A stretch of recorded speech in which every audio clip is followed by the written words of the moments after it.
Hello again, everybody. Welcome back to our community. I'm Andy Thornton, your host, coming to you from the I've Decided Studios. And our podcast today is sponsored by I've Decided and the Greater Peoria Family YMCA, of which I am employed by. So happy to be here with you today. Happy to be here with my guest, Ben Watt. Good to be here. Yeah, thank you for joining us. And Ben is the founder of Next Step.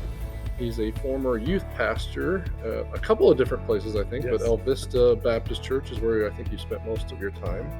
And he's also a candidate for the Illinois House of Representatives and running in District 92, right? That is correct. All right. So why don't you tell folks a little bit about yourself? Sure. So I grew up in Peoria. My dad has been a pastor here for many years, decades.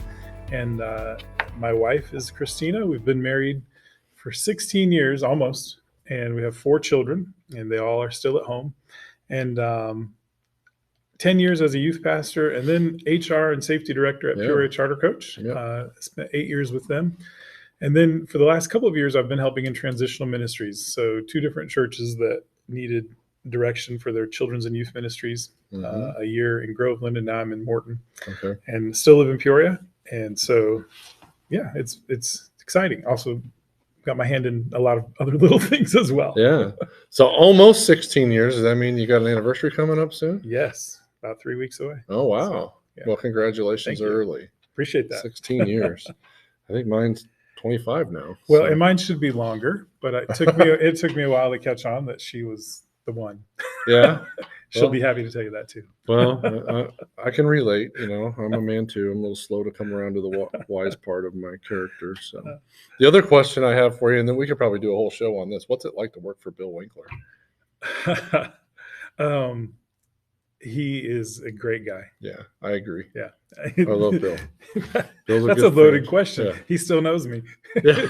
It's good. Bill's a great guy. He's a member of the Y. I see him often, a passionate Christian, and Yes. love hanging out with Bill. Yes, and you know what? He's done a lot of good behind the scenes that people don't know about. Yeah. So maybe have him on someday to talk about it. Yeah, he would be a great guest for sure.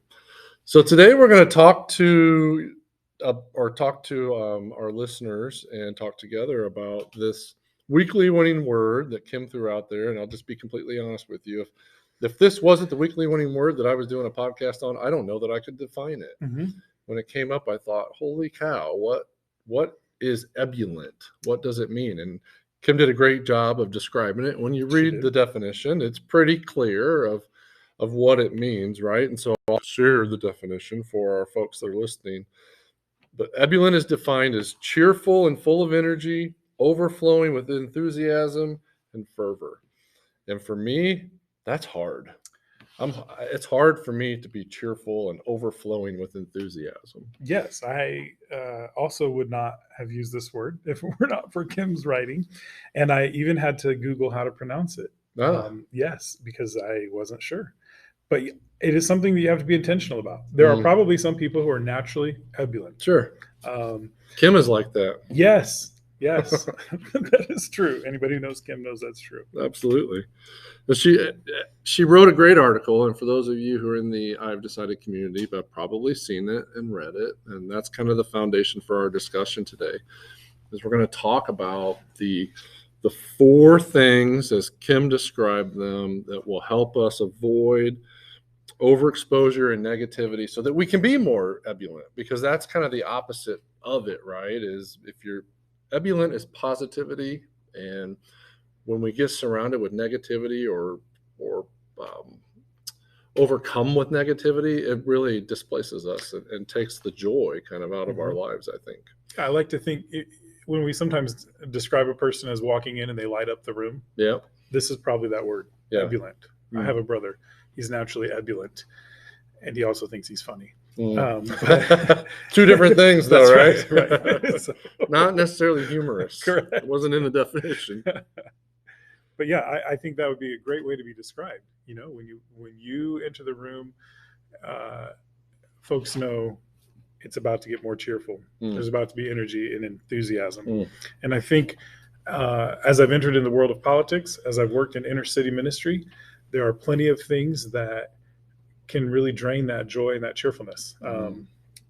politics is brand new to me, but working with people who have suffered so much or who have a great deal of loss, it can be overwhelming. In fact, I remember asking my friend who is a professional counselor at the Antioch group. Okay. And I said, how do you handle problems all day long and then go home and you still have anything left to give? Yeah. And one of her answers was, you have to be intentional about turning it off. Yeah. And I think I'm glad that we have this word, ebullient. Like if you just run your day through that filter, would anyone describe me as ebullient today? It really is a good perspective, I think, and I appreciate you framing it up that way, because it does take intentionality and strategic thought to stay in this mindset. And I think that we would all agree that being in this mindset, we're going to be more productive. Yes. We're going to be more impactful. Absolutely. In everything that we do. And I agree with that wholeheartedly. So the first point that Kim made in her article was to spend our time wisely. And I think that that's really important in everything that we do. There are so many distractions in our lives. Social media is a huge distraction for a lot of people. Just email is a distraction for me in my life, and my work life especially. I can get consumed by it all the time, and it just distracts me from some of the important things that I need to do. And there's so much information that's out there and available to us. Sometimes it's hard to decipher what's true and what isn't true in those different instances. And I think you have to be, like you said, be intentional about spending your time wisely. My nature is to kind of push back against somebody who's ebullient. Like, oh, they're Pollyanna. Yeah. Everything is perfect. Right. But look at somebody who doesn't do that. So I've experienced this personally during seasons of unemployment or seasons of particular distress. Or even now that I'm running for office, everybody sends me all the negative news. Like, hey, Ben, you need to know about this. You need to know about this. Right. And so you have to be very careful about what you allow in. But it's not fake to be cheerful.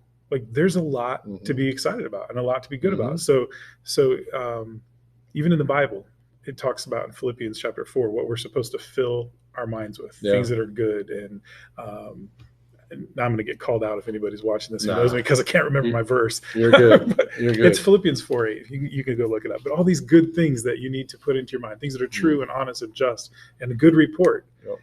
And what's going to be the natural result of that? You're going to be feeling those good things. And I think we do have to be careful. It doesn't mean we ignore what's wrong, but we do see what's positive, and we are careful about it. Well, and that's talked about a little bit later on in the discussion, but it's having the proper perspective, right? Yeah, there's a lot of negative that can have on, and I appreciate, your relationship to Christ and the work that you do, and I have a relationship with Christ as well, and that's a big part of faith, right? Of being positive as much as you possibly can be in every situation, no matter how challenging your life face. You have to look, I think, for the positives and try to lean on those sometimes. And sometimes we don't even know what the answers are, what the reasons why we may be going through some challenges, but we've got to have that perspective of positivity in our life. And that takes intentional and strategic thought, I think, to really put us in the right framework. Can I share a story related to that? You can, absolutely. I was at a really difficult time in a transition in life. So, you go from one career to another, or one challenge to another. Just, there was a lot going on in my life. And honestly, I was not being careful about what I allowed in. And the point about focusing on what you can control. So one night I get a message on Facebook from a girl who was married to someone that I had ministered to years before. And he was threatening to take his own life. Oh, boy. And I walked over and I handed my phone to my wife, and I was like, you've got to be kidding me. I was so frustrated because I wasn't quite as far as he was, but I was going that direction. Just like, it is not worth it. I'm giving up. And now somebody's reaching out, asking me for help. And the first thing that I said was, well, at least I know what he needs, because it's the same thing I need right now. So I drove 5 hours, spent the day with him. And I said, look, he was unemployed. I said, you have to get a job. Don't care if it's Taco Bell or McDonald's.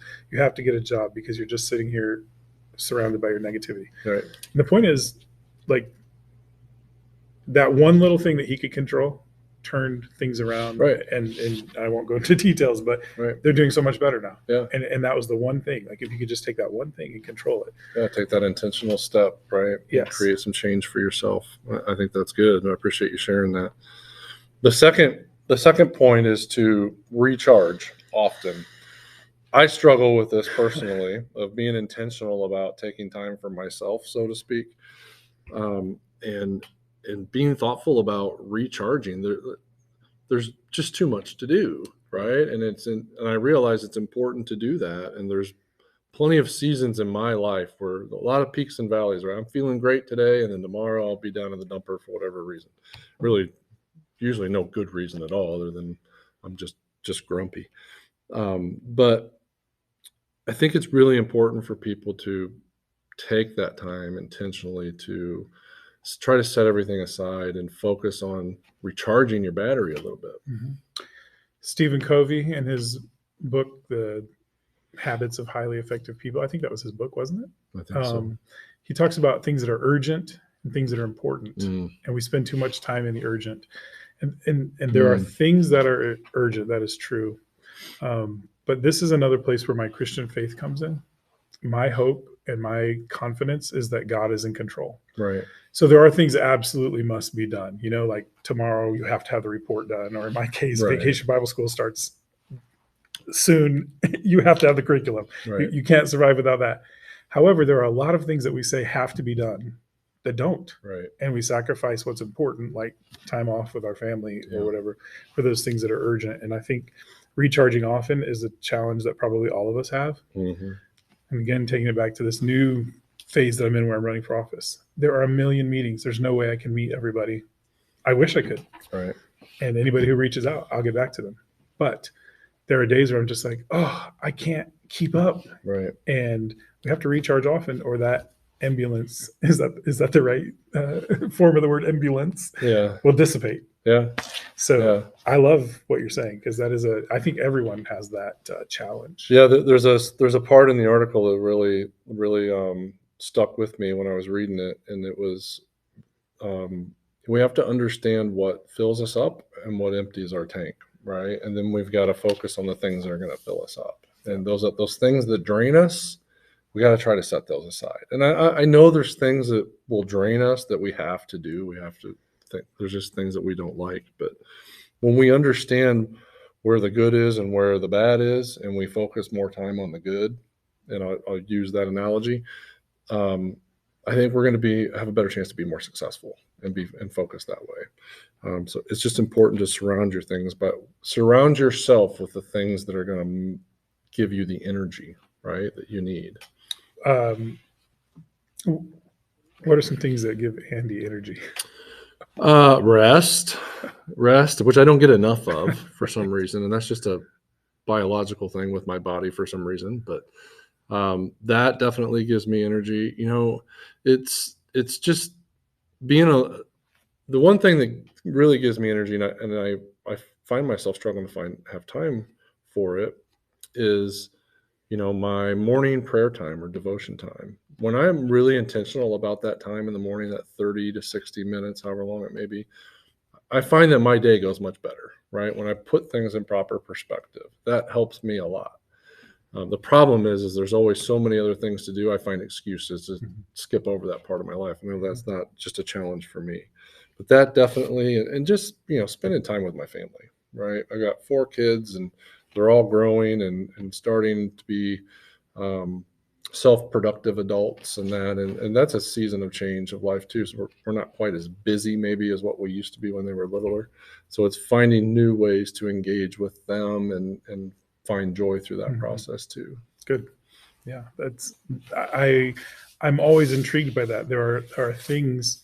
So by nature, I'm kind of an introvert, but it's kind of an anomaly maybe that I have people that I love to be around. Yeah. And so, it's been interesting to read some articles on that, like an introvert that likes to be around people, but it's the ones that you're comfortable with. And then I come back just energized by talking about ideas, talking about possibilities. And that's important to me, to be intentional about those relationships. I have one friend that we just said, we're going to meet once a month. We may have to cancel it sometimes, but just no matter what's going on, we're meeting for lunch once a month, and that's been incredible. And so that steps. Yeah. There's nothing wrong with being a selective introvert. That's right. Yeah.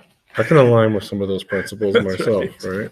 And I think in some levels that can help us be ebullient if we're spending our time with the right people. Yeah, you walk out of the meeting just lifted. Yeah, and that glow or spirit is contagious. Yeah, I talk to my kids a lot, and I coach youth sports a lot too. And right now, I coach a junior high basketball team, and I talk to my girls a lot too about who you spend your time with is going to defines who you are as a person, right? So you want to surround yourself with the right people. People are going to lift you up, build you up, give you the ebullience, right? So that you can be successful.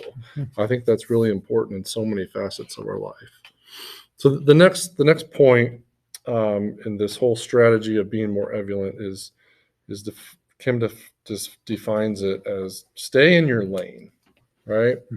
Which I'll summarize as know what you know, and lean on your own understanding of when you're going to engage in conversation or debate or whatever, or just providing training or whatever it is you're doing for people. Make sure you know what it is that you're talking about, right? And if we do that, we're much more comfortable. My kids ask me all the time because I run the Y and I have opportunities to speak at different times in public settings. And they're like, how do you do that? How do you stand up in front of people and talk? Well, it's easy when you know what you're talking about, right? To stand up and have confidence and share your passion. And I think when you're intentional about that, it's so much easier to, I guess, find happiness with that. And yeah, when you try to talk about everything and know everything, we all know those types of people. And those people suck energy, right? They don't give energy, they take energy. This is helpful. So I've had opportunity in ministry and in the what you might call secular workforce, although I think all work is worship. But this is true in both cases. When I'm training Sunday school teachers or volunteers, I tell them, you can't teach what you don't know. Yep. Now, you don't have to know everything, but Right. but if you're going to get up and present a lesson about a Bible story, you can't teach what you don't know. Likewise, with our trainers at Peoria Charter, if you don't know how to drive and operate the bus, it's going to be hard for you to train somebody else how to do it, because there's just your experience, which is another thing that Kim brought out. Your experience informs that information. It's really what makes you an expert. Yep. I'm learning that there's things that motivated me to get involved in politics. Right. My wife said, you have to get us a security system or a dog if you're going to do that, right? Because there's that fear of the unknown, right? And we're not running for president, so I think we're good. Right?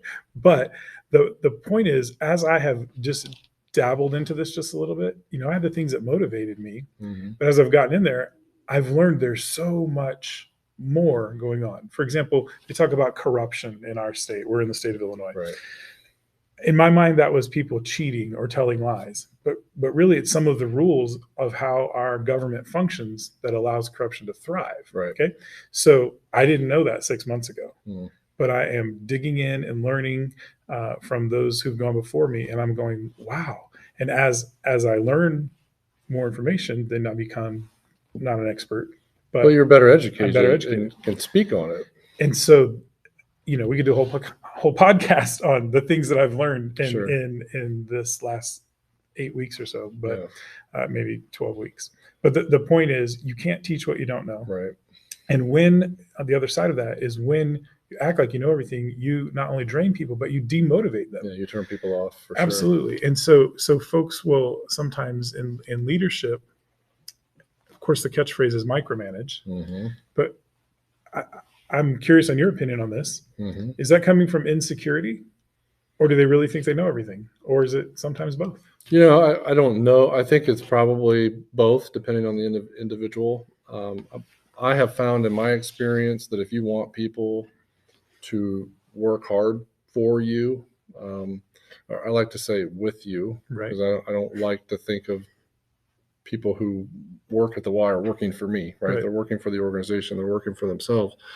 But when they know that you have confidence in them to do their job, and I tell people this all the time, when I hire you to do a job, I'm going to let you do the job, Yes. right? I will make sure you understand what's expected, and then do it, right? Go ahead. You're not going to need me to micromanage. I don't want to be that individual, because that's not a comfortable place to be. And I do think a lot of that comes from either somebody who just has to have control, or that there's an insecurity of some type to make sure that things aren't going to fail. Yeah. But my perspective is when we fail, we learn.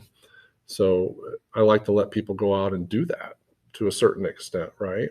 Mm-hmm. Yeah. I just said to someone this morning, they had a task to do, and they said, "No, is that my responsibility or yours?" I said, "Nope, that's yours. If you mess it up, I'll take the blame. But if you get it right, I'll praise you." Right. and that, I think, really comes back to our word, Mm-hmm. Ebullient, is those folks who feel like they have to be in control of everything, Right. are generally not cheerful or full of energy. No, not at all. I agree with that. One of the greatest examples, like if I was going to say one person's name, her name is Felicia. She used to teach at a Christian school here in Peoria. Now she lives out in Utah. I imagine some people know her. You'd come in and tell her, "Hey, I'm coming back from this trip," or whatever, and she'd say, "Tell me all about it." Mm. I learned that from her. Like, I don't know how to talk about your ski trip, or I don't know about your bungee jumping, as we were talking earlier. Right. I may have no experience in that, but if I just with Ebullient say, "Tell me all about it," Right. they open up. Yeah. So the same is true when I'm working with somebody. I wouldn't have given it this language until now, but tell me what you think you could do in this position. Mm-hmm. What are your ideas for how we can accomplish whatever it is? And that energy transfers to them, and we get a lot of great things done. Yeah. And have fun doing it. Well, people love to be appreciated, right? And that example is a perfect model of that. And when you ask people to share, Mm-hmm. right, most people are going to, and I think it's a good practice. So the fourth step is focus on the positive, right? And we've talked a little bit that throughout. We say it a lot, we've heard it a lot, but it's not easy to do, to stay positive all the time and focus on the positive. But we've got to have, we have to be able to do that as much as possible if we're really truly going to be ebullient, because the negativity will surround us, overtake us, and really take us out of that place of joy. I listen to audiobooks a lot, and one of them, I can't give the credit to the right author because I can't remember which one it was, so that every trial is an opportunity to prove you can overcome it, and something along those lines. And it totally changed my perspective. So I'm the kind of guy that my mother passed away unexpectedly in March. I was 150 signatures away from getting on the ballot, and she had a heart procedure and didn't come out of it. And so in my mind, I'm like, okay, I'm just going to drop the whole politics thing. Yeah. But she told her nurse, "I'm really proud of my son who's running for office." And he felt he should tell me that after her procedure. Yeah. I was like, okay, we're burying mom next week and we have to get 150 signatures. We're going to do both. Wow. So we got on the ballot. But this is crazy. On the day that we had her funeral, my car broke down and had to be towed. Fortunately, it was after the funeral, not before. And there was a time in my life when I would have been just like devastated. Okay, Right. Now I'm spiraling down. This is just too much. I can't handle it. Right. And I remembered it was a like Think Like a Millionaire type book that I had read that in. And it's like every challenge is just an opportunity to prove what you're made of, or to learn how to overcome another obstacle. Right. And I was like, well, I just have to do what I have to do. Yeah. Call the tow truck, call my wife to please come pick me up. Mm-hmm. And I think I'm learning that focus on the positive, like there was nothing positive about the car breaking down. However, it got towed, it got fixed. Right. It's going great. Right. And life just kept going. Yeah. And it's funny how we can get tripped up on little things like that. So we have to focus on the fact that my wife was only 5 minutes away, the fact that the tow truck guy was available, mm-hmm. I heard I was at church this past week, heard a sermon, but it was a guest pastor. Our pastor's on vacation. And he talked a little bit about this in his sermon, is those moments of weakness or failure, those challenges, those are the opportunities when God is drawing us close to him, right? Giving us an opportunity to engage with him a little further. And I think as a man of faith, and I know when you have that perspective, okay, what's going on right here? I don't understand it. Why would this happen now? But I know that I'm supposed to be here with you, right? In this relationship, focusing on that, it becomes a lot easier to kind of take that perspective. And I agree with you that we've got to find, no matter what challenge we're going through, we've got to find the positives in it and focus on those to help us keep that spirit of ebullience. So I'm going to take advantage of the fact that I'm sitting here and people get to hear this. I want to share two stories, hopefully quickly. Yeah, go ahead. When I was a youth pastor, we started a basketball program for the kids in our neighborhood. Okay. And we would invite boys from our community to come. And we'd run about 30 young men on Monday nights.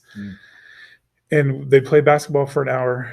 Then about 15 minutes, I give them a challenge about what it looks like to be a good Christian man and have character and so on. And then they play for another 45 minutes. And we discovered that half of those young men had never lived in the same house with married people. Like not their parents, not their grandparents. They'd never lived in the same house as married people. And I thought, I'm trying to teach them how to be good husbands and fathers. But it's like teaching someone to be a diesel mechanic without ever opening up the hood of a truck. Right. Like it's all theory. And so eventually in 2011, I felt like, okay, being the traditional youth pastor is just not enough. Right. I've got to do something more. And in some ways it was discouraging. 3 of the young men that I have worked with and invested my life in have been shot and killed.